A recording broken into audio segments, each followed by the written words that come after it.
사무엘 하 12장 1절부터 보시겠습니다.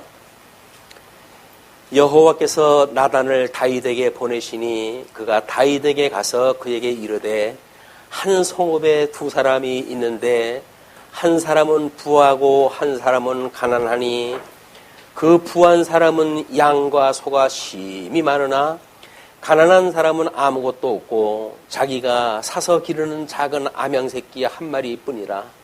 그 암양새끼는 그와 그의 자식과 함께 자라며 그가 먹는 것을 먹으며 그의 잔으로 마시며 그의 품에 누움으로 그에게는 딸처럼 되었거늘 어떤 행인이 그 부자에게 오매 부자가 자기에게 온 행인을 위하여 자기의 양과 소를 아껴 잡지 아니하고 가난한 사람의 양새끼를 빼앗아다가 자기에게 온 사람을 위하여 잡았나이다 하니 다윗이 그 사람으로 말미암아 노하여 나단에게 이르되 여호와의 살아계심을 두고 맹세하노니 이 일을 행한 그 사람은 마땅히 죽을 자라.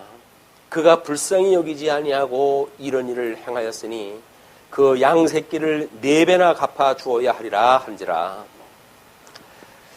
예, 우리는 지금 다윗 왕가의 시련이라고 하는 지금 11장서부터 19장 8절까지 소개되어지는 내용입니다. 그 중에 왕가의 타락상이 소개가 되어지고요. 왕가의 타락상이 지나가게 되면 이제 배역하는 사건들이 연달아 일어나게 되어지는 창건되어진 하나님 나라로서는 이해가 안 될 만큼의 그런 그 부조리한 섭리가 이제 보여집니다. 이것이 우리 뭐 개인적으로 해가지고는 예수 그리스도로 말미암아 우리가 의롭다고 칭의함을 받았다고 이야기를 하지만 우리 주님이 우리를 견인해 가시는 이 견인하기에 이르기까지 성화의 과정을 살아가는 성도의 일이기도 하고 이거는 개인적으로는 성도에 대한 이야기고 또 이것이 단체로 해가지고는 주님의 몸된 교회의 일이기도 합니다. 물론 이거는 전투교회, 지상교회, 가시적인 교회 이걸로 해가지고 우리가 구분되어지는 교회라서 어쩔 수 없이 육신을 가지고 있는 성도들이 모여서 살기 때문에 빠질 수밖에 없는 시험이기도 하죠. 그걸 위해서 우리 하나님께서는 이제 모형적으로 우리 선민국가를 창건함에 있어서 이 선민국가 창건은 철저하게 지금 우리 사무엘을 인해 가지고 하나님의 말씀이 없던 시기에 선지의 사역을 감당하게 하셔서 하나님의 말씀으로 이 교회를 세우게 했던 이런 그 일이 진행이 되어졌고 그리고 이제 이 제사 사역에 있어서 사무엘이라고 이 사울이라고 하는 왕을 세웠지만 이 사울이 하나님의 선하신 뜻을 생각하지 아니하고 기능적으로 자기가 제사를 지냄으로 해서 사무엘 선지역을 감당했던 사무엘이 하나님은 순종을 원하지 제사를 원하는 것이 아니다라고 하는 제사의 원리를 가르쳐 주죠. 사울이 전쟁에 나가기 위한 기능을 위했던 이 기능적인 제사의 일을 기능적인 걸 하나님께서 원하시는 것이 아니라 하나님께서 순종이라고 하는 이런 계시적 사건, 이건 순종에 대한 이야기죠. 이걸 하나님은 원하시는 거다. 근데 이걸 이야기를 해주는 거예요. 우리가 끊임없이 신앙생활을 하는 것도 마찬가지죠. 우리가 어떤 일 중심으로 보게 되어지는 일 중심의 이제 큰 것이 뭐냐면 인간의 자기의 어떤 열심으로 무언가를 이루어진다는 이야기죠. 이거를 뭐 우리가 이제 한의 위주의 신앙생활이라고 이렇게 이야기를 하는데 일 중심으로 무엇을 갖다 하는 것이 성화의 우리가 어떤 조건이라고 생각이 들어가지고 뭐 자기는 자기 몸을 갖다가 부서지는 데까지 이제 충성을 한다고 그러는데 주님께서 과연 원하시는 이런 성화의 모습이 무엇일까? 이것은 철저하게 계시 중심이에요. 이 계시 중심이라는 건 뭡니까? 우리가 예수 그리스도 연합되어진 성도로서 우리들의 이 성도는 기초가 되어지는 우리 예수 그리스도가 당신의 몸된 교회를 친히 온전케 해간다고 하는 걸 보여주는 일입니다. 이걸 우리가 깨닫도록 하나님께서 이제 이 성화의 과정을 주셨는데 사람들은 자꾸 여기다 행위 위주의 이 성화를 이야기를 하는 거예요. 그래서 그의 극단적인 것이 율법주의, 때로는 뭐 거기서 자기 몸을 상하기까지 하는 금욕주의, 막 이런 것들이 전부 성화라고 하는 가정으로 2000년 교회사 동안 끊임없이 이게 시작이 되어집니다. 계속 되어집니다. 현재까지도 마찬가지죠. 그걸 또 피한다고 해가지고 이거는 일을 행하는 사람으로서의 오해라고 한다면 이거를 행하지 않는 이 행하지 않는 것으로서의 행위, 행위를 한다라고 하는 건 문제가 있고 하지 않는 거는 문제가 없는 것처럼 오해하는 것도 여전히 행위를 기반으로 했을 때의 이야기예요, 이게.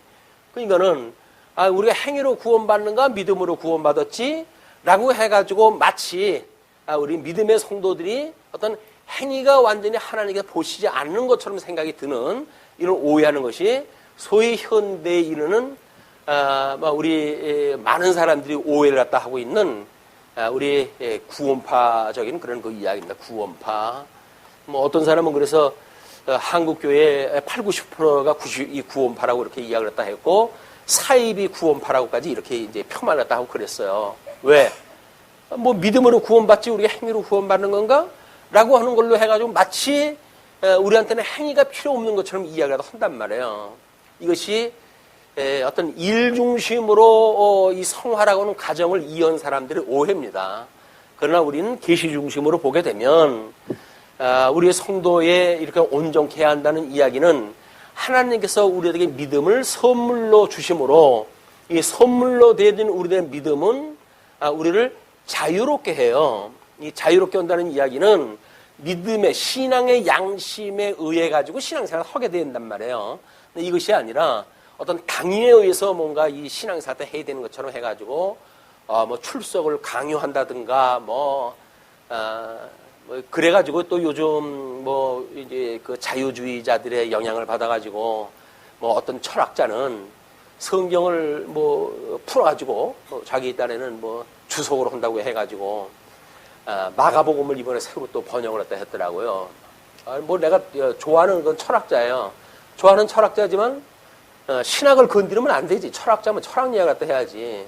마가복음을 이야기해가지고 뭐 과거에 예수님이 오셔가지고 했던 복음서보다 뒤에 기록되어진 것이 서신서고 그리고 이 복음서가 나중에 기록이 되어졌고 나중에 기록되어진 이 복음서는 마가복음이 원형이고 다른 거는 이걸 베끼고 뻥튀기한 거다. 뭐 이렇게 해가지고 이 성경의 어떤 무오성 이런 걸 이제 부정을 시키는 거예요. 사람들한테 이제 각인을 시키는 일입니다.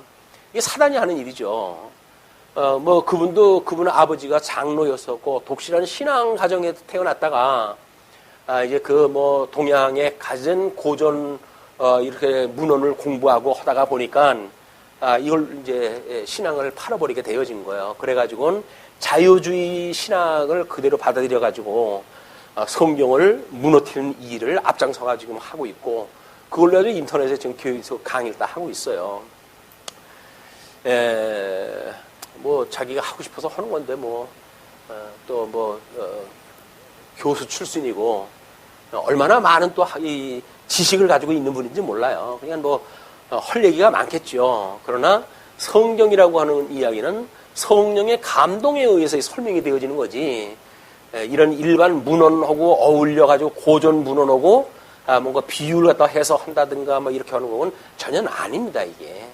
그런 걸로 하다가 보니까는 우리가 신앙생활 하는 것이 뭐 이제 그런 거에 맛을 들이는 분들이 있잖아요. 그래서 한국 교회처럼 일주일에 한 번씩 고정적으로 교회 나오게 하는 세계 교회가 없다라고 주장을 하기도 해요. 물론 그렇죠. 왜?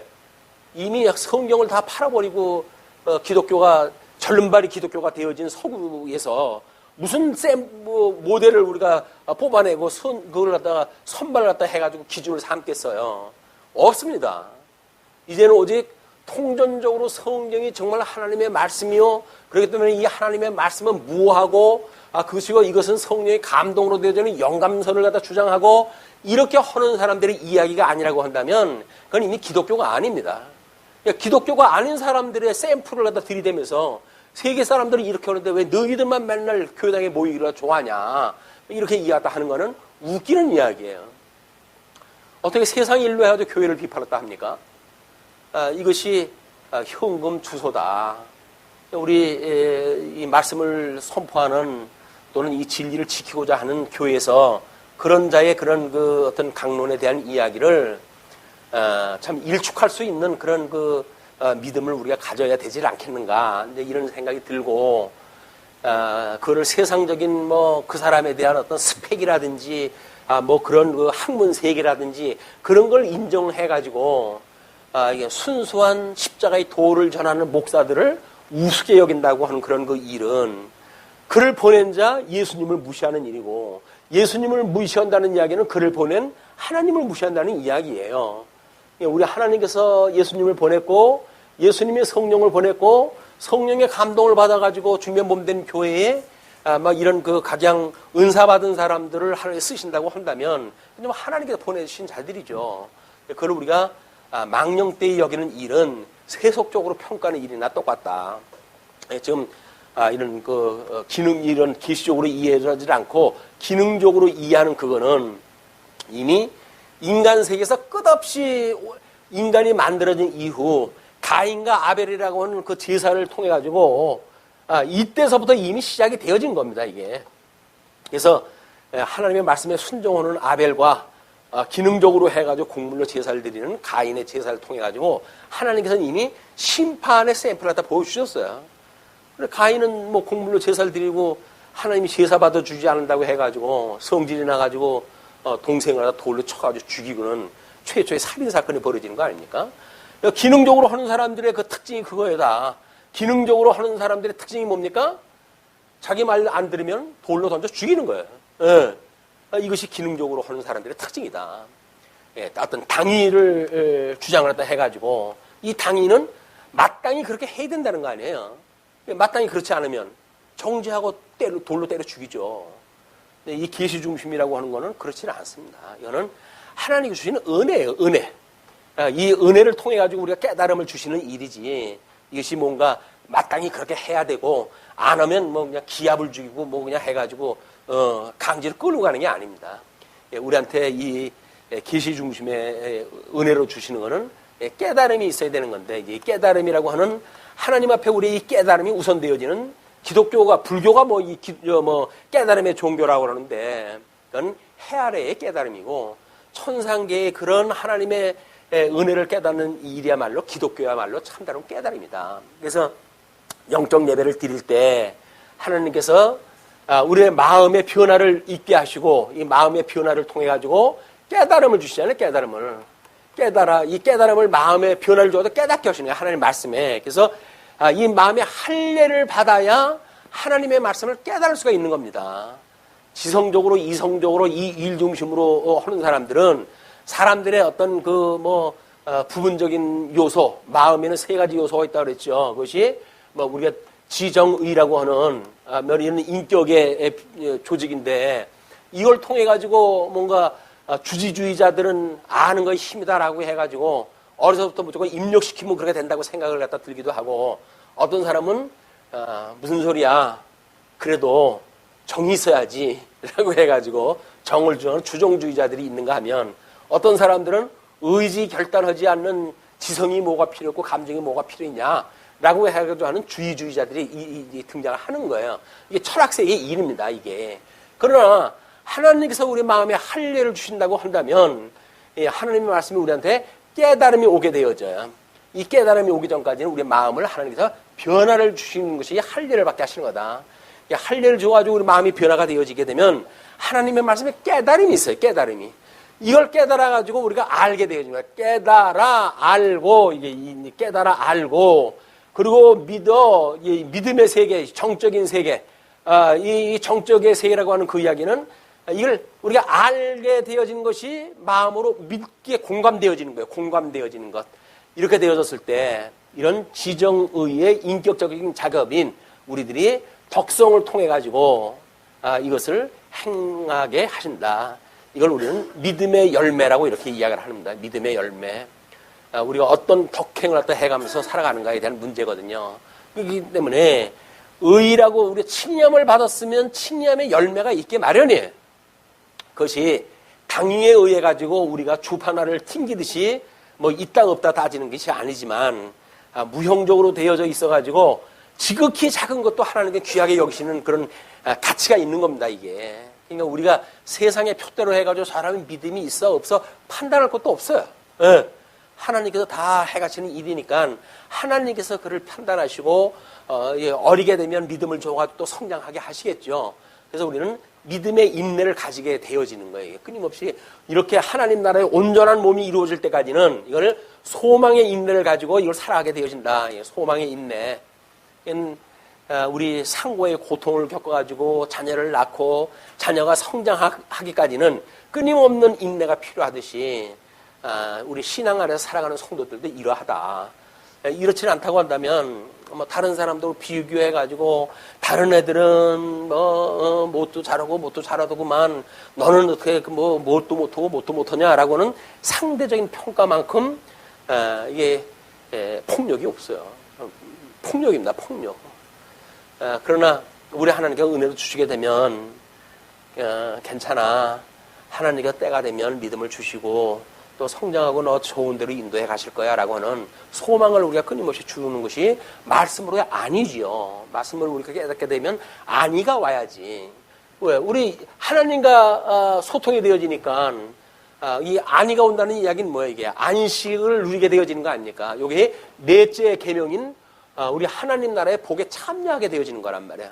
왜? 1계명서부터 3계명까지가 대신 계명이니까 이 대신 계명에 의해서 안식을 누릴 수 있는 거라고 한다면 이것이 넷째 계명에 해당되는 일이다. 그래서 믿음의 사람들은 이 자유가 있어요. 신앙의 양심의 자유를 갖다 주어가지고 뭐 어리면 어린 대로 크면 큰 대로 다만 그 믿음의 정도에 의해 가지고 교회 행정이라고 하는 것이 있으니까 그 행정의 절차를 밟아가지고 어떤 회의에 참석도 하게 되어지고 회의에 참석을 하게 되면 그 다음에 이제 회원으로서의 의미가 부여되고 또 거기서 뭐 자기의 책임도 이제 부여가 되고 그렇게 되겠죠. 이런 교회 행정에 의해서 그렇게 돼간다 할지라도 믿음의 원천에 대한 거는 자유가 보장되어지는 것이다. 그래서 어려운지도 몰라요. 그래서 어려운지도 모릅니다. 눈에 보이는 세계와 보이지 않는 세계가 너무 하늘과 땅처럼 차이가 나가지고 우리가 눈에 보이는 것 때문에 때로는 뭐 실축도 하고 또는 그것 때문에 또 괜히 쓸데없는 그런 그 영웅심도 갖게 되어지도 하고 그러는데 그렇지가 않다. 눈에 보이지 않는 하나님의 은혜를 붙들고 사는 사람들, 이런 사람이 진정 예수를 갖다 믿는 사람들이야. 예수님으로 나의 구주 삼고 예수로 나의 구주 삼고 예수만이 나의 자랑이고 예수님이 우리한 찬양을 받아야 될 대상이고 라고 하는 모든 예수 그리스도 왜 우리들의 머리가 되신 분이니까 그거로부터 우리는 흘러나오는 부스러기를 먹고 사는 사람들이에요. 하나님 말씀에 부스러기를 먹고 사는 사람들이다. 그렇게 겸허한 마음을 가지고 이걸 세상을 살아가야 되고 또 이렇게 정치에 우리가 참석을 했어야 되는데 다윗이 창건되어지는 데까지 이제 다윗은 간 거 아니에요. 예, 다윗이. 그래가지고는 뭐 이것이 자기 딴에는 섰다라고 아마 이렇게 오해를 다 했는지 모르죠. 섰다 이루었다 라고 해가지고 하나님께서 이거를 위해 가지고 지금 암몬 족속을 남겨놓은 거 아니에요? 주변 다 정리를 갖다 가지고 그들의 그렇게 큰 대적 블레셋까지 다 멸을 갖다 해주셨는데 암몬만 하나 달랑 남겨놓으셨는데 거기에 전쟁에 나가 있는 장군의 부인을 이제 범하게 되어지는 이런 무지막지한 일이 벌어진 거예요. 이거는 우리 이제 이 대임 계명에 있어서 우리 이제 여기서 부모를 공경하라. 이 5번째 계명, 6.7계명, 살인하지 마라, 간음하지 마라. 그다음에 8계명서부터 10계명까지 이것이 이웃의 것을 탐하지 마라라고 하는 그런 그 내용들 아니에요. 그러면 지금 저기서 다른 아내에 대한 거를 이 공경 문제의 이 5째 계명 자기의 부하 직원이에요. 부하 직원을 공경하지 않는다는 이야기는 이거는 자기의 부모를 공경하지 말라고 하는 5째 계명에 이게 위배가 되어지는 일이에요. 친구, 선배, 후배 또는 위에 권세받은 자 해당되어지는 것이 전부 이거 상하의 관계거든요. 이걸 통해서 과연 어떻게 하나님의 의를 우리가 이해하는가에 대한 문제예요. 그렇기 때문에 지금 다윗은 5째 계명을 어겼을 뿐만 아니라 살인하지 마라, 간음하지 마라 직격적으로 해가지고 밧세바를 취해가지고 간음했죠. 그의 남편 이제 우리아를 데려다가 완전히 죽여버린 거 아닙니까? 이걸 갖다 보면서는 6번째, 7째 계명을 지는 거예요. 8계명에서부터 10계명까지가 뭡니까? 탐하지 마라, 이웃을 탐하지 마라, 위증하지 마라. 그런데 거짓말 투생으로 그렇게 하다가 끝내 결국은 우리아를 죽인 데까지 끌고 갔던. 그래서 대인계명 모두를 어긴 사건이 다윗에게 벌어진 사건이에요. 그렇기 때문에 이 다윗의 그런 계명의 불순종에 대한 이야기를 너무 극심한 이야기이기 때문에 하나님께서 나단을 보내가지고 그 뜻을 전하게 하셔요. 그 뜻을 전하는 일이 참 기구합니다. 뭐 우리는 그냥 흔히 있을 수 있는 이야기로 들을 수가 있지만 그것이 그 이야기예요. 나단을 지금 다윗에게 보냈어요. 그 이야기는 나단이라고는 선지자, 그 선지자를 하나님께서 보내셨다는 게 선지자를 하나님께서 보내셨다. 그러면 여기서 뭐 사무엘을 하나님께서 보내셨듯이 여전히 이 시대에 나단이라고 하는 선지자를 갖다 다윗에게 보내신 거예요. 그래가지고 그에게 이제 하나님의 뜻을 전하는데 한 성읍에 2사람이 있어요. 이게 상대적인 거죠. 한 사람은 부하고 한 사람은 가난한 사람이에요. 그는 뭐 우리 5번째 계명일 수도 있고 또는 우리 뭐 7, 8, 9, 10번째의 그 계명일 수도 있는 거죠. 그렇게 한 사람을 가난한데 부한 사람은 양과 소가 심이 많으나 가난한 사람은 아무것도 없고 자기가 사서 기르는 작은 암양 새끼 한 뿐이므로 그 암양 새끼는 그와 그의 자식과 함께 자라며 그가 먹는 것을 먹으며 그의 잔으로 마시며 그의 품에 누움으로 그에게는 딸처럼 되었거늘. 요즘 뭐 애완동물을 전부 가족것처럼 여기고 그러는데 그렇게 아주 귀하게 사랑을 했던 거야. 거기에 뭐 이제 앞으로의 소망도 있겠죠. 그러니까 조금 자라게 되면 거기에 젖을 가지고 자기네들의 식솔들이 먹어야 될 그런 그 생명을 담보한 그런 그 짐승일 수도 있고. 근데 어떤 행인이 그 부자에게 왔어요. 근데 행인이 부자한테 왔으면 마땅히 그 방문한 사람을 우회가지고 주인이 대접을 해야 되지 않겠어요? 접대의 문제란 말이에요, 이게. 그런 거를 접대라고 하는 행위를 우회가지고 그 방법을 어떤 방법을 취하냐에 대한 문제예요. 목적이 접대인데, 목적이 접대인데, 근데 이 목적과 다르게 방법이 종언이 되어 있는데 그 방법을 없는 사람 걸 뺏어가지고 접대를 했다는 거예요. 우리 뭐 사울이 했던 거고 똑같은 거예요. 이게 크거나 작은 거에 예는 들지만 사실은 이것이 똑같은 원리입니다. 다 같은 원리예요. 우리는 하나님의 이 말씀을 전체의 부분을 가지고 이것이 복음을 증거했기 때문에 뭐 성경을 다 알아야 무슨 안다든지 이런 것이 말이 아니에요. 성경 어느 부분을 봐도 다 그 복음에 대한 이야기이기 때문에 우리는 성경을 부분적인 성경을 알지라도 우리 하나님의 뜻이 무엇인가를 분별하는데 부족함이 없습니다. 그래서 우리가 너무 그렇게 무슨 뭐 통전적으로 성경을 이해해야 되고 막 이런 것은 아니라고 그랬어요. 왜? 십자가의 도가 모든 전체에 대한 압축으로 되어져 있기 때문에 어떠한 부분에서 이야기를 하더라도 다 예수 그리스도에 대한 이야기이기 때문에 그렇습니다. 그래서 자기네들이 가지고 있는 어떤 지식을 뭐 자랑을 하고 그걸 조건으로 해가지고 구원을 담보로 해가지고 구원을 받니 안 받니 이렇게 하는 거는 이거고 다를 바가 없어요. 성경을 전체를 공부를 했다 해야 구원을 받는다고 하는 이야기나 뭐 그렇게 안 해도 구원을 받는다거나 이렇게 이야기가 되어지기 때문에 이걸 계시적으로 이해를 했다 해가지고 예수 그리스도를 우리가 말씀으로 우리 일용할 양식으로 우리가 받는가에 대한 문제다 이게.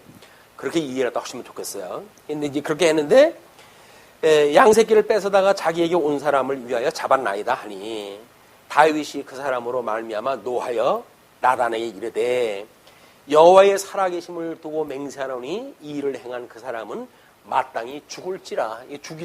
죽을지라는 이야기는 뭐예요? 다윗이 봤을 때 하나님의 의와 인간의 불의라고 하는 그런 이해에 대한 이야기예요. 하나님의 의가 온전한데 인간의 불의가 마땅히 죽어서 마땅할 일을 했다는 거예요.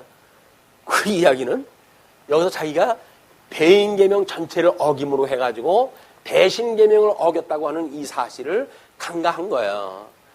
다른 사람은 양 한 마리 잡아가지고 죽였다고 하는 걸 가지고 있는 대로 썩디를 내고 뭐 죽여야지 그게 인간이냐라고 하는 인간이 자기는 자기의 신하를 죽일 수가 있습니까? 이 사람의 모습이에요. 사람은 자기의 일은 아주 작은 일이에요. 다른 사람은 그걸 침소봉대해가지고 엄청나게 큰 일로 여겨지는 것이 인간들의 생각이거든요. 그냥 뭐 이건 다윗뿐이 아니에요. 우리들도 성령이 붙들어 주시지 않으면 늘 그런 가운데로 살아가고 있기 때문에 그런 우리를 늘 성찰하는가에 대한 문제가 우리한테 매우 필요하다.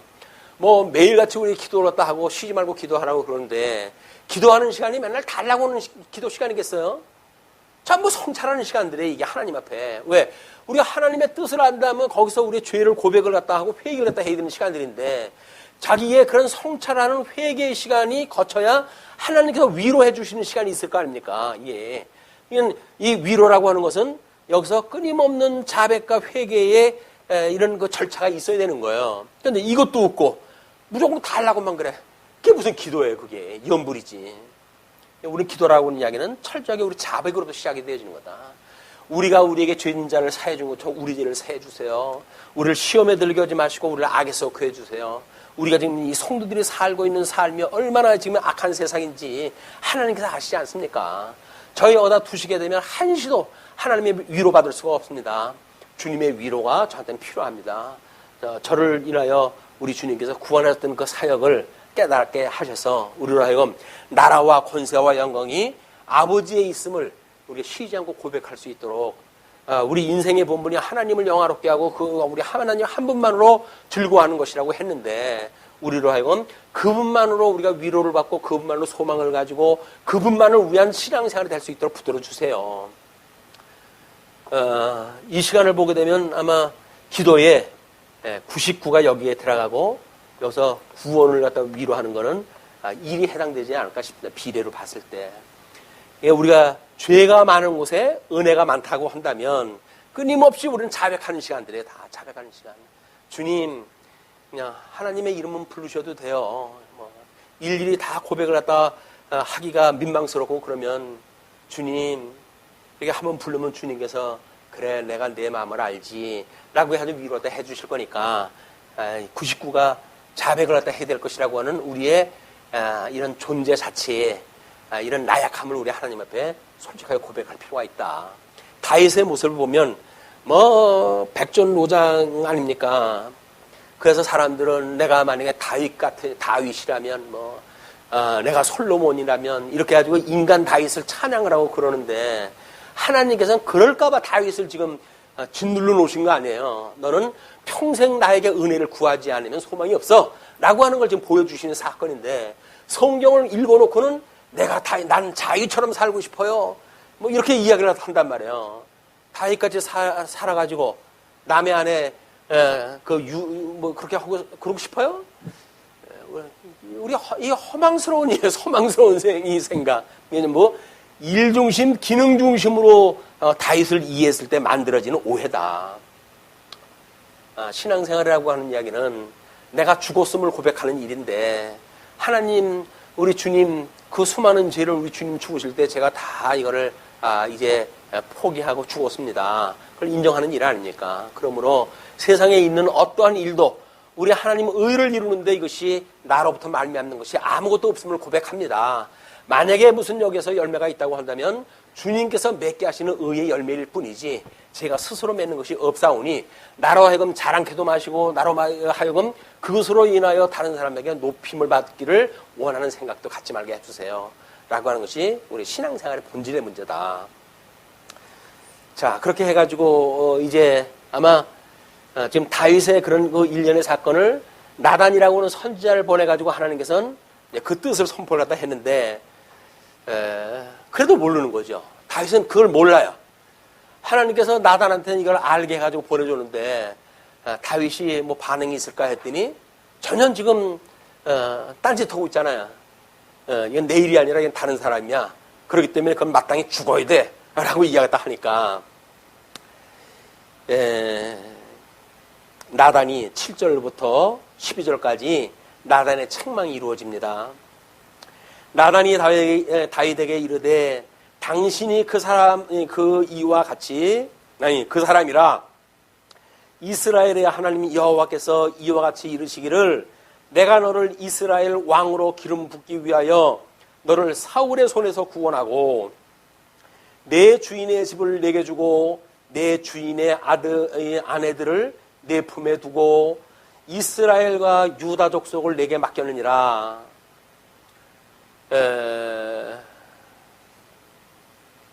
지금 다윗이 가지고 있는 건 전부 사울 때로부터 가지고 있던 왕가의 인수로 받은 거 아니겠어요? 전부 선대의 그런 실수를 인해 가지고 그것이 자기한테 넘어온 건데, 그런데 만일 그것이 부족하였을 것 같으면 내가 내게 이것저것을 더 주었으리라. 네가 만약에 역시 우리 이 지족함을 모르는 이런 것이 탐욕 아니에요. 탐욕으로 인해 가지고 지금 우리아를 탐한 거 아니겠어요? 그 이야기는 뭐예요? 자기가 가지고 있는 아내로 해가지고 만족하지 못한다는 이야기거든요.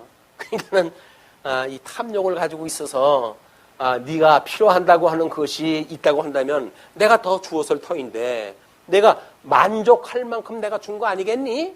그 이야기예요. 이 지족이라고 하는 그 이야기는 하나님의 뜻에 의한 지족이어야지 자기의 어떤 욕구에 의한 지족이 아니란 말이에요. 육신의 소욕이라고 한다면 마땅히 탐욕을 가지고 구해야 될 일이지만 하늘에서 주신 은혜의 선물이라고 한다면 하나님께 주신 거예요. 그럼 만사 지금 하나님께서 우리한테 주시지 않은 게 뭐가 있어요? 다 하나님께 주신 건데. 그럼 우리가 그 이야기가 무슨 얘기예요?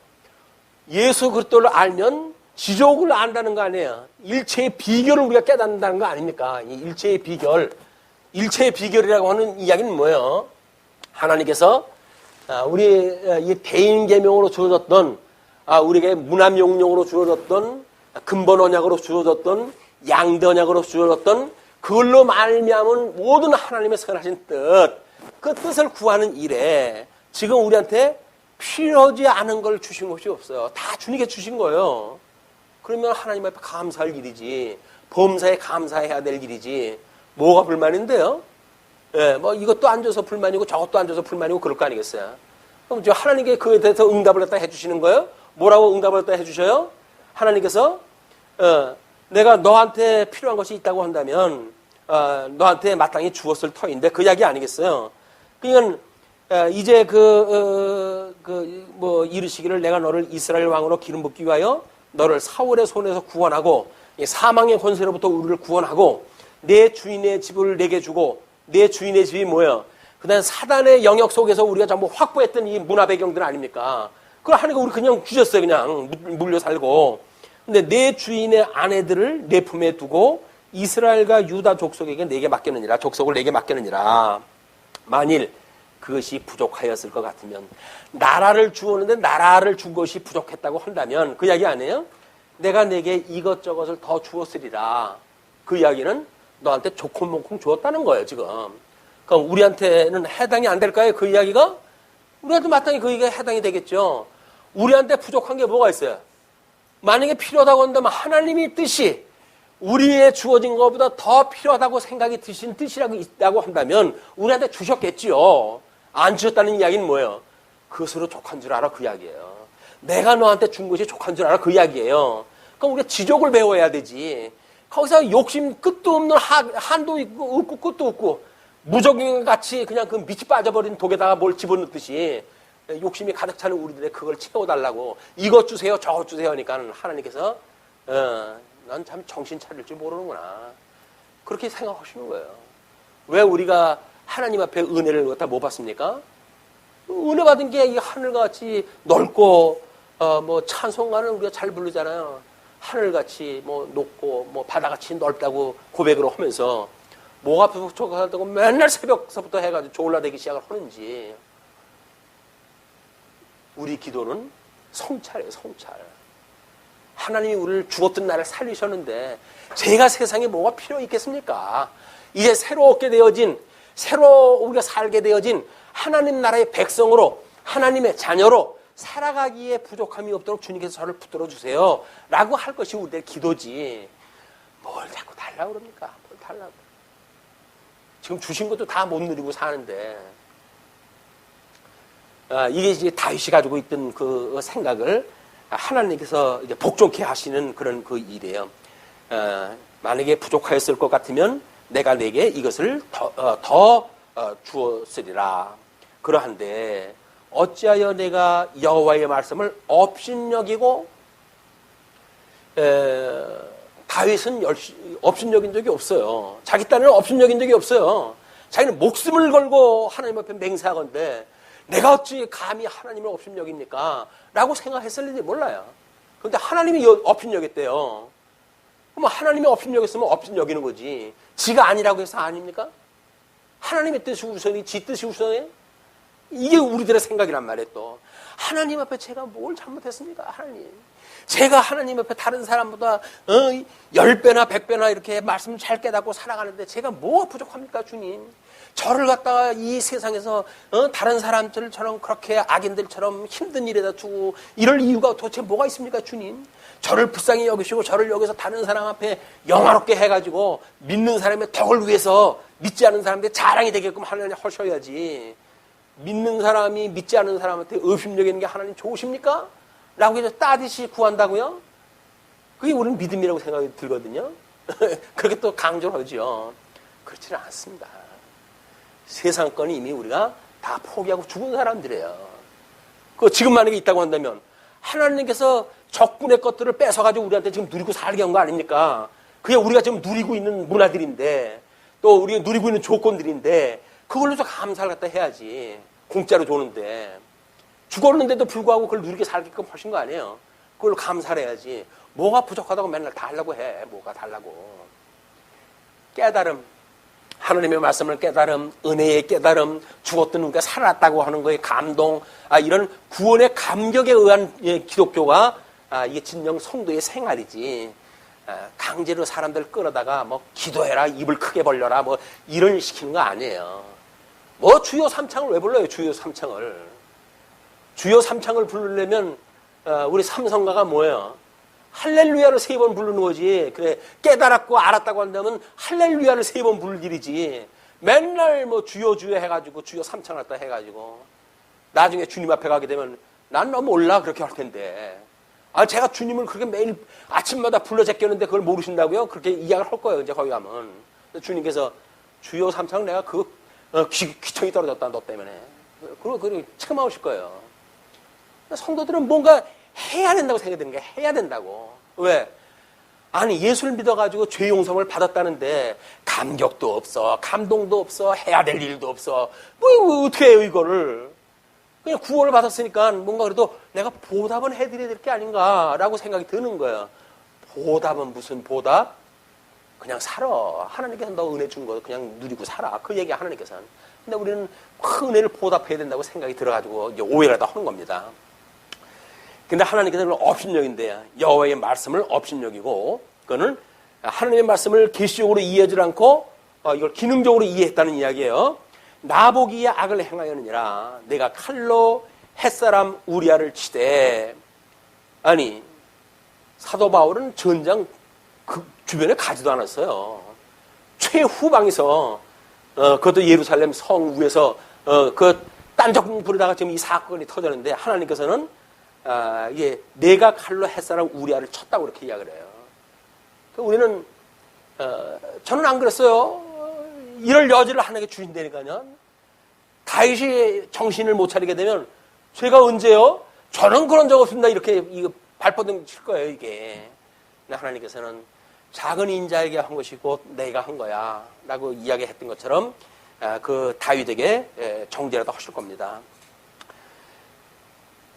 그렇게 햇사람 우리아의 아내를 빼앗아 나를 업신여기고 햇사람 우리아의 아내를 빼앗아 내 아내로 삼았은즉 칼이 내 집에서 영원토록 떠나지 아니하리라 하셨고, 그래가지고 이제 그냥 자식 간에 그냥 칼부림이 일어나고, 그걸로 인해 가지고 모반이 일어나고, 그걸로 인해 가지고 이 다윗의 노년이 편할 날이 없어요.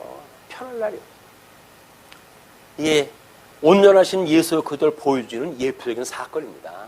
예수님이 아니면 모형적으로 보여줬던 어떤 인물이라 할지라도 영원한 안식을 줄 수가 없다는 거예요. 여호와께서 또 이와 같이 이르시기를, 보라, 내가 너와 내 집에 재앙을 일으키고 내가 내 눈앞에서 내 아내를 빼앗아 내 이웃들에게 주리니 그 사람들이 내 아내들과 더불어 백주에 동침하리라. 무지막지한 저주로다 하십니다. 근데 이것이 다른 사람한테 이루어지는 것도 아니라 자기 아들을 통해 가지고 이 백주 대낮에 자기의 모든 자기 아들의 소모를 갖다가 범침하는 이런 사건이 벌어짐으로 해가지고 갖은 수치를 다 당하는 다윗의 모습을 보게 됩니다. 우리 하나님 앞에 살아가는 성도들의 삶이 정말 어떻게 하나님을 경외해야 될 것인지 그걸 모형적으로 보여줬기 때문에 우리들한테는 실질적인 감각적으로 느껴질 수 있는 거예요. 이게 왜 신약 성경에 오게 되면 전부 영적으로 계시가 되어지지 않습니까? 그렇기 때문에 이것이 어떠한 것이 잘 몰라요. 그런데 이 육적으로 계시되어졌던 구약 성경을 통해 가지고 우리는 너무나 이것이 실체적인 일로 우리한테 이게 감각적으로 와닿잖아요. 다윗만 생각하게 되면 부끄럽고 그것만 생각을 하게 되면 우리가 몸소리를 칠 수 있을 만큼 그림이 그려지는 거예요. 연상이 되어지는 거예요. 저 모습이 내 모습이야 생각이 들게 되면 하나님 앞에 얼굴을 둘 수가 없다고 해도 맨날 엎드려서 우리가 고백을 갖다 해야 되거든요. 근데 뭐가 잘났다고 얼굴 빳빳이 세워가지고 그만큼 했으면 됐지 뭐 하라고요? 라고 이야기를 한다고요? 그 인간들은 이미 은혜를 깨달은 사람들이 아닌 거예요. 자, 12절에 너는 은밀히 행하였으나 나는 온 이스라엘 앞에서 백주의 일을 행하리라 하셨나이다 하니, 다윗이 나단에게 이르되 내가 여호와께 죄를 범하였노라 하매 나단이 다윗에게 말하되 여호와께서도 당신의 죄를 사하셨나니 당신이 죽지 아니하려니와 이 일로 말미암아 여호와의 원수가 크게 비방할 거리를 얻게 하였으니 당신이 낳은 아이가 반드시 죽으리다 하고 나단이 자기 집으로 돌아가니라. 나단은 그 얘기하고 자기 집으로 가요. 나머지는 뭐야? 오롯이 다윗이 해석해야 되고 다윗이 회개해야 되고 다윗이 겪어야 될 일들이에요. 그 일을 우리 주보에 보시게 되면 시편 30편과 시편 50편이 지금 이 역사적 배경을 두고 불렀던 찬송입니다. 다윗이. 그러니까 시편 32편을 이건 읽고 한번 넘어가야 돼요. 얼마나 다윗이 애처롭게 고백을 했는지. 자, 32편입니다. 시편. 허물의 사함을 받고 자신의 죄가 가려진 자는 복이 있도다. 나단이 선언했던 그 사제에 대한 이야기죠. 마음에 간사함이 없고 여호와께 정죄를 당하지 않은 자는 복이 있도다. 내가 입을 열지 아니할 때에 종일 신음함으로 내 뼈가 쇠하였도다.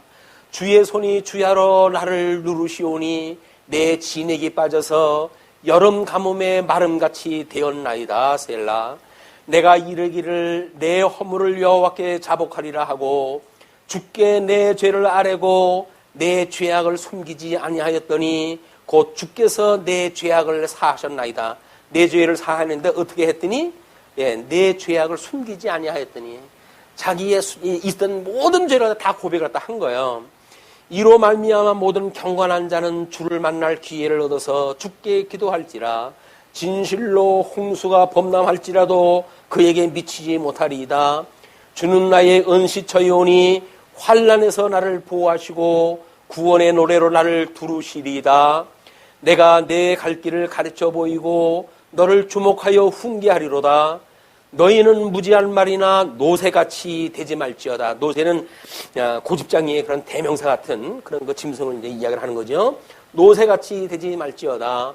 그것들은 제갈로 굴레와 단속하지 아니하면 너희에게 가까이 가지 아니하리로다. 악인에게는 많은 슬픔이 있으나 여호와를 신뢰하는 자에게는 인자심이 두루리로다. 너희 의인들아 여호와를 기뻐하며 즐거워할지어다. 마음이 정직한 너희들아 다 즐거이 외칠지어다. 이 99의 회개 위에 이 1%의 주님의 이 사제를 우리가 깨달은 사람들의 그런 그 일들이 결국은 그렇게 이야기를 하는 거죠. 여호와를 기뻐하며 즐거워할지어다. 마음이 정직한 너희들아 다 즐거이 외칠지어다. 우리는 잘했다고 하는 생각을 가지고 했다고 하더라도 우리가 하나님 앞에 기도할 적에는 정말 잘했는지에 대한 자기 성찰이 필요한 거예요. 이건 아니었을 수도 있어 라고 했을 때 우리는 바로 엎드려서 죄를 고백할 필요가 있다. 그렇게 했을 때 우리는 하나님께서 우리한테 주시는 건 사제로 인해 가지고 기뻐하며 즐거워하게 되어지고, 마음이 정직한 너희들, 우리가 죄인이라고 고백하는 것밖에 정직한 게 어딨어요. 나는 죄인이라고 고백하는 것밖에. 그 다음에 이제 50장이 같은 배경이에요. 51장은 그 제목에 특별히 다윗의 시라고 하고 인도자를 따라 부르는 노래고, 다윗이 밧세바와 동침한 후에 선지자 나단이 그에게 왔을 때에 부르는 찬송이다. 이렇게 이해했다 했어요. 그래서 주보에 보시게 되면 그 32편에 대한 거를 파란 녹색 바탕에다가 본편은 6편과 함께 7개의 참회시다. 그래서 6편, 32편, 38편, 51편, 102편, 130편, 143편이 6개의 참회시예요. 우리는 참회시에 대한 거를 묵상을 허물어 해서 다윗이 어떤 참회를 했는지 그 모습을 잘 이렇게 들여다보게 되면 우리들이 얼마나 날라리식 신앙생활을 다 하는지 이걸 우리가 이제 볼 수가 있다. 그래서 다윗의 그런 참회시가 곧 하나님 앞에 불의했던 인간들의 고백이었고, 그래서 그걸 고백했던 사람을 하나님께서 정직하다고 이야기를 하시니까 그런 걸 어떤 그 시로 구성이 되는지 한번 일부러 이걸 찾아서 보셨으면 좋겠어요. 51편입니다. 뭐 개론에 대한 거 뭐 이런 것들은 그 소개한 대로 보시고, 하나님이여 주의 인자를 따라 내게 은혜를 베푸시며 주의 많은 긍휼을 따라 내 죄악을 지워 주소서. 나의 죄악을 말갛게 씻으시며 나의 죄를 깨끗이 제하소서. 물은 나는 내 죄가를 아오니 내 죄가 항상 내 앞에 있나이다. 내가 주께만 범죄하여 주의 목전에 악을 행하여 싸우니 주께서 말씀하실 때에 의로우시다 하고 주께서 심판하실 때에 순전하시다 하리이다. 자기가 그렇게 솔직하게 죄를 고백을 했을 때 하나님께 사대를 갖다 해주신다는 이야기죠. 내가 죄악 중에서 출생하였으며 어머니가 죄 중에 나를 잉태하였나이다. 보소서 주께서는 중심이 진실함을 원하시오니 내게 지혜를 은밀히 가르치시리라. 우슬초로 나를 정결케 하소서. 내가 정하리이다. 나의 죄를 씻어주소서. 내가 눈보다 희리이다. 내게 즐겁고 기쁜 소리를 들려주시사 주께서 꺾으신 뼈들도 즐거워하게 하소서. 주의 얼굴을 내 죄에서 돌이키시고 내 모든 죄악을 지워주소서. 주님 가르쳐주신 기도는 뭐예요? 우리가 우리에게 죄진 자를 사해 준 것처럼 우리 죄를 사하시고 우리를 시험에 들게 하지 마시고 이 악에서 구해 주소서라고 하는 모든 그런 그 영역들에 대한 이야기입니다. 그러면서 하나님이여 내 속에 정한 마음을 창조하시고 내 안에 정직한 영을 새롭게 하소서. 나를 주 앞에서 쫓아내지 마시며 주의 성령을 내게서 거두지 마소서. 주의 구원의 즐거움을 내게 회복시켜 주시고 자원하는 심령을 주사 나를 붙드소서. 그리하면 내가 범죄자에게 주의 도를 가르치리니 죄인들이 주께 돌아오리이다. 하나님이여 나의 구원의 하나님이여 피 흘린 죄에서 나를 건지소서. 내 혀가 주의 의를 높이 노래하리이다. 주여 내 입술을 열어 주소서. 내 입이 주를 찬송하여 전파하리이다. 주께서는 제사를 기뻐하지 아니하시나니 그렇지 아니하면 내가 드렸을 것이라. 주는 번제를 기뻐하지 아니하시느니이다. 하나님께서 구하시는 제사는 상한 심령이라. 하나님이여 상하고 통회하는 마음을 주께서 멸시하지 아니하시리이다. 주의 은택으로 시온의 선을 행하시고 예루살렘 성을 쌓으소서. 그때 주께서 의로운 제사와 번제와 온전한 번제를 기뻐하시리니 그때 그들이 수소를 주의 제단에 드리이다. 이것이 요한계시록에서 이야기하고는 천상계와 천하계의 그런 하나님 나라에서 찬송이에요. 영원한 찬송. 영원한 찬송으로 드리는 하나님의 그런 그 예배, 그 예배가 우리는 믿음의 세계에서 드리는 우리 하나님의 뜻을 분별하고 하나님의 뜻을 깨달았던 성도들이 믿는 영적 예배의 현장이다. 영적 예배의 현장이 끊임없이 이것이 훈련이 되어져야 실질적으로 이루어지는 하나님 나라에서 그 예배가 본영으로 이게 원형으로 이제 이루어지는 거니까 우리 영적 예배의 삶을 좀 더 조직하고 또는 점검하고 또는 뭐 이런 것들에 대한 점검이 우리가 필요하다 이런 생각이 듭니다. 그러니까 우리가 교회 생활에 대한 영적 예배를 이야기할 때 말씀 선포에 대한 우리 이 하나님의 뜻을 분별하고 그리고 이제 주신 믿음의 분량만큼 생각을 하고 믿음의 분량만큼 그리고 주신 은사를 실현하는 것 이것이 영적 예배의 이 세 단락이라고 그랬잖아요.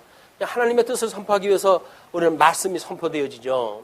그다음에 이 믿음의 분량을 따라 가지고 우리가 하는 것이 사실은 이게 뭘로 되어지는 거야?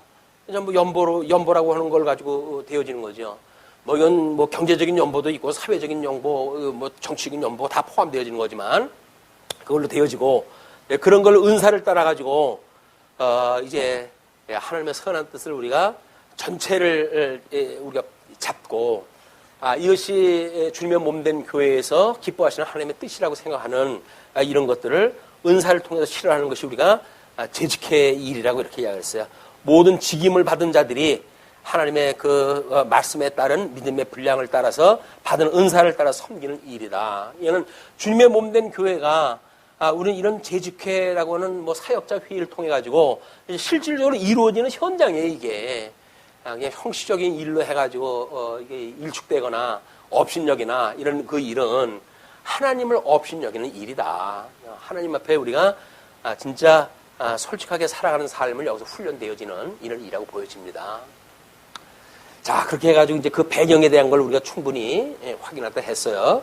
자, 그러니까 13절로부터 이제 다윗이 그 나단한테 이제 그 고백을 하니까 나단이 하나님 뜻을 이야기를 다 하고 그다음에 그 말을 다 하고 이제 돌아갔다고 그렇게 이야기를 했어요. 15절 거기서 보게 되면 하나님의 징계가 이제 소개가 되어집니다. 15절로 23절 하나님이 자기 집으로 나단이 자기 집으로 돌아가니라 우리아의 아내가 다윗에게 낳은 아이를 여호와께서 치심에 심히 앓는지라. 우리가 지난 시간에도 아마 그런 거를 예를 드린 것 같은데, 우리는 구약교회가, 이 구약교회가 예수 그들을 낳았다라고 이야기를 하잖아요. 그러면 이 이야기는 결국, 하나님의 말씀이 태초로부터 있던 건데, 성육신하셨던 사건이기도 하죠, 이게. 그럼 예수님에 대한 이야기란 말이에요. 예수 그리스도를 어떻게 약속을 하고 약속대로 이루어지는 이야기예요. 그러면 이제 예수님을 통한 우리가 이거를 교회론적인 입장에서 보게 되면 모든 그 권위는 이것이 오직 하나님께 있어야 돼요. 하나님의 말씀에 이 권위가 주어져야 돼요. 이거는 교육자가 됐든 누가 됐든 그 권위를 자기 권위를 내세우면 안 됩니다.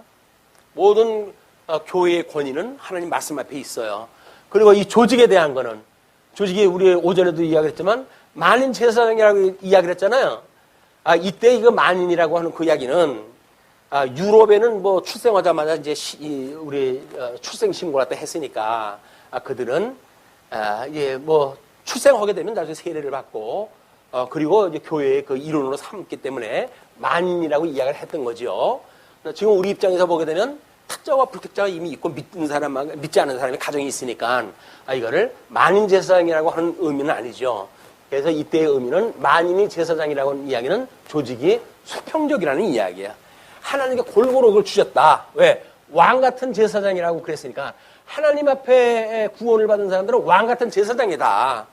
그러니까 하나님께서 이제 하나님께로부터 주셨던 예수 그리스도에게 주셨던 천국 열쇠를 주님께서 우리에게 주신다는 거 아닙니까? 그래서 땅에서 풀면 하늘에서 풀리고 하늘에서 땅에서 이제 매면 하늘에서 매인다고 했던 그런 천국 열쇠를 우리한테 주셔가지고 모든 성도들이 왕 같은 제사장으로 주님의 몸된 교회 조직을 이루어가지고 이걸 행해질 텐데 그것이 아니라 자기네들 매치해 먹으려고 목사들에게 권위를 갖다 준다든지 그것이 마음에 안 든다고 해가지고 목사 대신에 다른 이야기를 갖다 쓰면 될까요? 강사라고 하는 이름을 쓸 수도 있겠죠. 아니면 또 거기서 연구위원이라고 하는 걸로 줄 수도 있겠죠. 다 마찬가지예요. 권위가 그 사람들한테 가면 안 돼요. 조직이 그렇게 해가지고 이게 피라미드 조직이 되면 안 되는 겁니다. 우리 로만 교회가 2층 교회관을 가지고 있던 거 아니에요. 그래가지고 마땅히 하나님 앞에 이런 그 사제주의로 해가지고 그 사람들의 조직이 따로 있고 평신도라고 하는 조직이 따로 있는 것처럼 교회 조직을 그렇게 만들면 안 되는 겁니다. 전국 기독교 지도자 협의회 마찬가지예요. 지도자가 있어요. 우리 주님께서 다 지도자라고 하지 말라는데 나 외에는 지도자가 없다고 그러지 않습니까? 그럼 예수 그리스도를 증거하는데 무슨 지도자가 필요해요. 그러고 싶은 거예요. 통치자 위에 자기가 있고 싶은 거예요. 주님의 뜻하고는 상관없이 그러고 싶어하는 것이 잘못되어진 조직이란 말이에요. 그것이 말씀이 잘못 낳은 아기예요. 이게. 우리 다윗이 바세바를 통해서 낳던 아들이 잘못 출생되어진 아들이에요. 하나님께서 그거를 쳐서 죽이게 됩니다. 자, 그러니까 나단이 이제 돌아갔는데 우리아의 아내가 다윗에게 낳은 아이를 여호와가 심히 알아요. 그러니까 다윗이 그 아이를 위하여 하나님께 간구하되 다윗이 금식하고 안에 들어가서 밤새도록 땅에 엎드렸으니 엎드려가지고 뭐 했을까요? 금식하고 기로했으니까 앞에까지 봐가지고는 말할 수 없는 그 죄를 회개를 하다 했으니까 우리가 염치 없다 이렇게 보기에는 다른 내적 감정 많은 회개가 있는 기도를 갖다 했다고 치십시다. 형식에 설명은 안 돼 있으니까. 그렇지만 앞뒤 전후 문맥으로 봤을 때는 충분히 그런 감정이 있을 수 있다고 보여져요. 그런데 그런 밤새도록 땅에 엎드렸으니 그 집에 늙은 자들이 그 곁에 서서 다윗을 땅에서 일으키려 하되 왕이 듣지 아니하고 그들과 더불어 먹지도 아니하더라. 그들과 더불어 먹지 않는다는 이야기는 교제도 모든 게 다 끊어진 거예요. 백발이면 그 백발에서 종기 여겨야 되는 선지자는 떠나서 없다 하지라도 자기 남은 자들은 누가 자기 윗사람들이에요. 백발이겠지. 나이 먹은 사람들이 말리면 뭘 들어먹어야 될 거 아니에요, 이게. 자기가 왕인데 니가 듣겠더니 내 마음을 안다고 그래. 말 안 듣는 거예요. 그 이야기는 뭐예요? 하나님은 없인 여기는 거예요, 여전히. 자기 꼬집대로 해가지고 내가 이 정도로만 하는 게 살려주겠지. 이래가지고 그걸 기도했던 저희가 이제 보이기 시작을 하는 거예요. 자, 이래 만에 그 아이가 죽으니라. 그러나 다윗의 신하들이 아이가 죽은 것을 왕에게 아뢰기를 두려워하니 이는 그들이 말하기를 아이가 살았을 때에 우리가 그에게 말하여도 왕이 그 말을 듣지 아니하셨나니 어떻게 그 아이가 죽은 것을 그에게 아뢰 수 있으랴. 왕이 상심하리로다 함이라. 봤을 적에는 노인들이 말려도 말도 안 듣고 그렇게 괴로워했었는데 죽었다고 그러면 이게 어찌할꼬. 이 염려가 되어지는 거야. 뭐예요 이게 결국은. 이래 만에 아들이 죽었는데 아이가 죽었는데 일단은 신하들이 아이가 죽은 것을 왕에게 아뢰기를 두려워한다는 이야기야. 두려워한다는 이야기는 뭐야? 공포 분위기를 부여한 거야 이제. 말은 안 했어요. 너희들 이거 나한테 만약에 잘못되어진 비보를 알린다 하면 내 손 죽을 줄 알아. 겁준 것도 없어요. 그러나 자기 하는 행동을 보니까 다른 사람들이 야, 이 잘못 건드렸다. 큰일 나겠다. 좀 겁을 먹은 거예요. 두려운 거죠. 그래가지고는 말을 갖다 못하고 있었는데 그 상황을 그렇게 이야기를 하는 거죠. 살았을 때도 그렇게 했는데 죽었다고 한다면 그 왕이 얼마나 상심하겠느냐라고 이야기하는 거예요. 다윗이 그의 신하들이 서로 수군거리는 것을 보고 그 아이가 죽은 줄을 다윗이 깨닫고 그의 신하들에게 묻되 아이가 죽었느냐 하니 대답하되 물어보니까 거짓말 할 수 없잖아요. 죽었나이다 하는지라. 다윗이 땅에서 일어나 몸을 씻고 기름을 바르고 의복을 갈아입고 여호와의 전에 들어가서 경배하고 왕궁으로 돌아와 명령하여 음식을 그 앞에 차리게 하고 먹은지라. 놀라운 사건이 벌어졌죠. 이게 우리 하나님의 이런 그 일에 대한 객관화예요, 객관화. 우리는 이 고민이 어려부터 오는 겁니까? 다. 이 주관하라부터 오는 거거든요. 이 주관하. 전부 내 문제라고 하는 걸로부터 일이 만들어지는 거예요. 내가 이걸 뭐 해결할 수가 없고 뭐 이런 것 때문에 고민이에요. 다윗이 지금 엎드려가지고 기도했던 것도 내가 내 자식인데 내가 잘못해가지고 난 자식이니까 하나님 제가 잘못했으면 저를 쳐주셔야지. 내 아들이 무슨 잘못했다고 그 어린 걸 치십니까? 뭐 그런 기도를 했을 수도 있어요. 그러나 이미 다윗에게는 약속을 했잖아요. 내 뒤로 해가지고 너희 조상들처럼 너는 멸망시키지 않을 거야. 너희 대를 갖다가 내가 우리 실로가 올 때까지 계속 이제 이어갈 거야 라고 약속이 되어진 거기 때문에 다윗을 죽일 수는 없잖아요. 그러니까 다윗의 아들을 갖다가 죽이신 거예요. 그러니까 우리 하나님께서 언약을 주어가지고 우리한테 끝까지 우리를 견인하신다고 했을 때 우리가 하나님의 뜻을 거스르게 되면 깨닫고 담당해야 될 사람들의 몫이 큰 거예요. 이것이 우리 믿음의 선배들이 믿음에 가지고 있다 하는 자들이 경계해야 될 부분들입니다. 그걸 뭐 너니 나니 뭐 믿음이 있는 게 다 같이라고 해가지고 그저 뭐 시비에 얽혀가지고 옳으니 그리 이런 거 따져가도 해야 될 문제가 아니에요. 이런 그 문제를 우리가 어떻게 이해하는가라고 이렇게 끊임없이 궁구해야 될 문제고 하나님 앞에 우리가 죄가 너나 할 것 없이 이 죄 때문에 하나님의 선한 뜻을 몰랐으니 우리 죄를 용서해달라고 우리가 회개해야 될 일이지.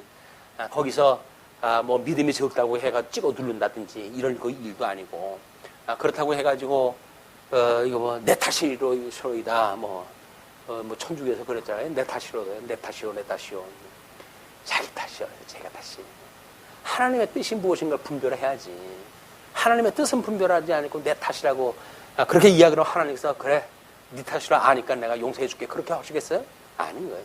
내 탓이면 뭐가 내 탓인지 알아야 돼요. 다윗은 철저하게 자기 죄 때문에 그렇게 됐다고 하는 걸 고백을 하고 그래서 이제 그 사건을 객관하기 시작을 합니다. 왜? 죽었으니까 어떻게 할 수가 없잖아요. 그러니까는 야 상 차려와. 상 차려다가 밥을 먹는 거예요. 이런 그 일들이. 하나님의 일은 객관화를 시킴으로 해서 진정한 자유를 얻는 일들이 많아요. 왜? 특별히 우리 어떤 혈육 관계에 있는 사람들과의 관계에 있어서는 이것이 객관화시키기가 어렵습니다. 뭐 흔히 그런 그 경우가 많아요. 사리에 맞지 않는데도 자기 가족이 만약에 다른 사람한테 무슨 해를 입었다고 한다면 열쟁이로 나가서 싸워야 된다는 거예요. 무조건은 내 편해야지 왜 내 편 안 들어 이렇게 해가지고 오해가 생기고 그래요 가족 간에. 근데 그렇게 하는 거는 어린 사람들의 이야기고 우리가 믿음이 어느 정도 성장한다고 한다면 무조건은 내 편이 아니죠. 주님의 뜻이 무엇인가를 우리 살펴보는 일이 중요하다. 그래서 이 객관화시키는 그런 그 일이 이제 신앙생활에 객관적인 신앙생활의 그런 시발점인데 우리 다윗은 그래도 다행스럽게 하나님 앞에 그걸 깨닫고 음식을 먹어요. 그리고 이제 21절 그의 신하들이 그에게 이르되 아이가 살았을 때에는 그를 위하여 금식하고 우시더니 죽은 후에는 일어나서 잡수시니 이 일이 어찌 됨이니까 하니 심정을 물어봤어요. 아니 아기가 아팠을 땐 우리가 대왕이 겁이 나가지고 제대로 말씀도 못 드렸는데 어떻게 죽으니까 식사까지 하십니까? 이야기를 하는 거예요. 이르되 아이가 살았을 때에 내가 금식하고 운 것은 혹시 여호와께서 나를 불쌍히 여기사 아이를 살려 주실는지 누가 알까 생각함이거니와. 그러면은 하나님의 뜻은 모르지만 내 중심이 그래도 나 때문에 우리 자식이 죽게 됐으니 하나님 앞에 그거를 내가 엎드려서 빌어야 되는 게 당연하지 않냐, 그런 그 이야기거든요. 그래서 자기 회개 문제라고 하는 것이 우리가 이런 각도에서 또 비춰볼 수가 있는 겁니다. 뭐 내가 죄가 없어, 나하고 상관없는 이야기야, 그런 것이 아니라 하나님 앞에 과연 내가 온전히 했는가에 대한 문제를 충분히 그렇게 생각을 하고 하나님 앞에 기도를 갖다 했고, 그렇게 했기 때문에 이르되 아이가 살았을 때 내가 금식하고 운 것은 혹시 여호와께서 나를 불쌍히 여기사 아이를 살려주실는지 누가 알까 생각함이거니와, 여기까지가 금식했던 이유예요. 그러나 지금은 죽었으니 내가 어찌 금식하랴. 내가 다시 돌아오게 할 수 있느냐? 나는 그에게로 가려니와 그는 내게로 돌아오지 아니하리라 하시니라. 인생을 돌이킬 수 없는 일이고 하나님께서 여기까지 왔다고 한다면 이건 하나님의 뜻이다. 돌이킬 수 없는, 그걸 뭐라 그래요? 불가역적인 일본어고 사건으로 해가지고 어려운 얘기 많이 쓰잖아요. 불가역적인 하나님께서 섭리를 갖다 하셨는데 이젠 돌이킬 수가 없다, 그 이야기예요. 어려서 이런 건 배워가지고 우리 아니 그런 악행을 저질러 놓고 불가역적인 어떤 그런 거기 때문에 다시는 논의하지 마라. 우리는 너희한테 다 줄목공 줬다. 라고 이야기하는 인간, 그 일본 그 사람들의 무지막지한 인성, 그걸 우리가 생각해 볼 수가 있어요. 다만 그 사람들의 인성만 그럴까? 우리는 나의 일이 아니라고 해서 혹시 우리도 그런 생각을 하지 않을까? 우리가 돌이켜 봐야 될 이야기인지 모릅니다. 예, 하나님의 뜻이라고 한다면 그냥 돌이킬 수가 없어요. 인생을 다시 살릴 수는 없으니까. 그렇다고 한다면 여기까지 이것이 하나님의 뜻이야 라고 선언하는 것이 중요하다. 하나님의 뜻인지 아닌지 긴가민가 할 때는 결정을 할 때까지 구해이지고 더 있어요. 하나님 차라리 저를 죽여주세요 해가지고 억지로 하다 부리기도 하고 그러지요. 그러나 하나님께서 내가 너한테는 죽이지 않는다고 약속했잖아. 제일 큰 고통이 뭐예요? 영원히 죽지 않는 고통인 거예요. 영원히 죽지 않는 고통. 다윗은 아마 그랬을 거야. 제가 제발 여기서 저를 갖다 끝내주시면, 저 구원을 시키고 저의 인생은 여기서 끝을 내주시면 얼마나 좋겠어요, 주님. 그런 기도도 했을는지 몰라요. 그러나 주님께서는 약속한 것이 있으셔가지고 안 돼. 너희 나라 되는 꼴 네가 보고 내가 어떻게 나의 그 뜻을 갖다 어기는 자들을 갖다 섭리해가는지 내가 샘플로 해가지고 교사 노릇해야 되겠다. 그래가지고 우리 샘플로 보여주는 역사, 비극, 그렇게 선망의 대상이었던 다윗이 이 후기의 그의 인생살이가 우리한테는 더할 수 없는 우리한테 이게 모형이 돼가지고 아이고 저러면 안 되지, 저러면 안 되지, 하나님 전 저 다윗처럼 살지 않게 해주세요 라고 고백을 할 수밖에 없도록 만들어 하셔요. 오직 예수님만 바라보게 하시고 인간인 다윗, 자기의 고백처럼 죄 중에 잉태가 되어졌고 죄 중에 출생이 되어졌다고 하는 다윗을 닮지 말게 하시고 오직 우리 주 예수 그때 은혜를 구하는 성도가 되게 해주세요 라고 하는 기도가 우리한테 필요하다. 예, 24절에 솔로몬의 이제 출생이 있게 되지요. 가인을 이제 하나님께서 이제 그 아벨을 갖다 치시게 하시고 그리고 그 아벨 대신에 셋을 갖다 주시듯이 다윗이 그의 아내 밧세바를 위로하고 그에게 들어가 그와 동침하였더니 뭐 그 아내가 얼마나 슬프겠어요. 자기 아들을 또 잃었으니까 남편 잃고 자식 잃고 밧세바처럼 불쌍한 여인이 어디 있어요. 우리가 만약에 주님이 없다고 한다면 우리처럼 불쌍한 인생들이 어디 있겠습니까? 우리가 예수님을 믿는다고 생각하다가 주님을 우리가 잃어버리고 산다고 한다면 그것처럼 이 불쌍한 인생들이 어디 있겠어요. 주님을 믿어가지고 구원에 이르렀다고 하고 살아가는데 일용할 양식을 갖다가 우리가 받지 못해가지고 어떠한 것도 위로가 없다고 한다면 밧세바의 심정이 우리의 심정이 아니었을까라는 생각이 듭니다. 그러니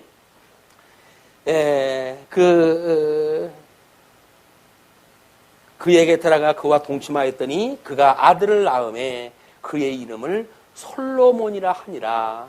여호와께서 그를 사랑하사 선지자 나단을 보내 그의 이름을 여디디아라 하시니 이는 여호와께서 사랑하셨기 때문이더라.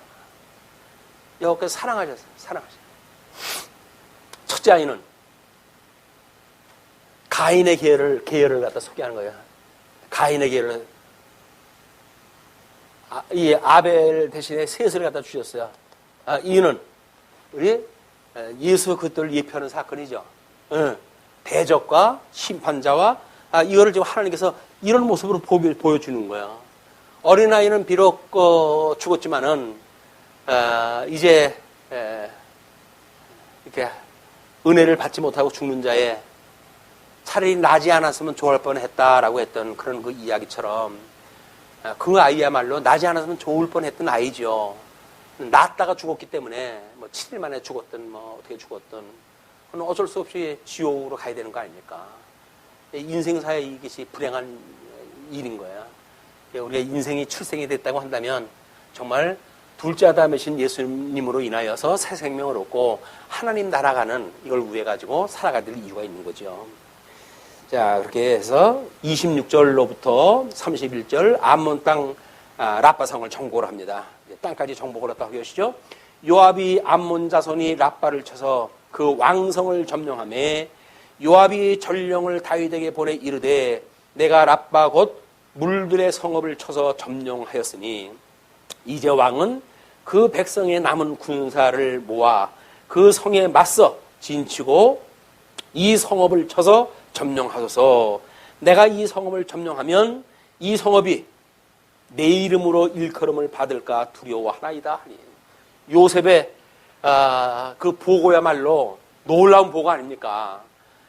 우리 다윗이 왕이니까 이제 다 진멸해가지고 건드리면 쓰러지게끔 돼 있습니다.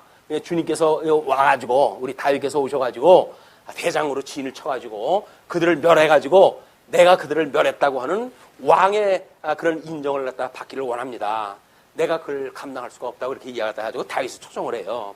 그러니까 다윗이 모든 군사를 모아 랍바로 가서 그곳을 쳐서 점령하고 그 왕의 머리에서 보석 박힌 왕관을 가져오니 그 중량이 금 1달란트라. 다윗이 자기의 머리에 쓰니라. 다윗이 또 그 성읍에서 노력한 물건을 무수히 메우고 그 안에 있는 백성들을 끌어내어 톱질과 썰애질과 철도끼질과 벽돌구이를 그들에게 하게 하니라. 암몬 자손의 모든 성읍을 이같이 하고 다윗과 모든 백성이 예루살렘으로 돌아가니라.